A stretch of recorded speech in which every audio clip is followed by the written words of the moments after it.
Gang का भंडाफोड़ किया है। साइबराबाद पुलिस ने 4 लोगों के गैंग का पर्दाफाश किया है। इन लोगों के पास से 9 करोड़ 81 लाख रुपए नगद बरामद किए गए हैं। पुलिस के मुताबिक ऑनलाइन ट्रेडिंग ऐप के जरिए इन लोगों ने निवेशकों को खूब चूना लगाया है। शिकायत मिलने पर पुलिस ने यह कार्रवाई की है और 4 लोगों को इसमें गिरफ्तार किया गया है। पुलिस ने साइबर फ्रॉड केस मामले में मास्टरमाइंड अभिषेक जैन को भी गिरफ्तार कर लिया गया है। तो ऑनलाइन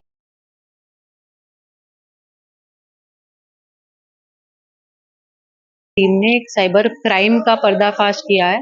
ये एक अंतर्राज्यीय बेटिंग स्कैम था, जिसके लिए हमने नैनी में एक रेड दी, जिसमें कि हमें 12 अभियुक्त मिले जो इस स्कैम को चला रहे थे। उनके पास से हमको 42 मोबाइल, 53 सिम कार्ड, अराउंड 9 बही खाते, 5 लैपटॉप, ये सब चीजें मिली हैं। और जब बही खातों का हमने स्टडी किया तो पिछले 15 दिन के जो उनके स्कैम हैं उसका कुल अमाउंट अप्रोक्सीमेटली 2.5 करोड़ के ऊपर हो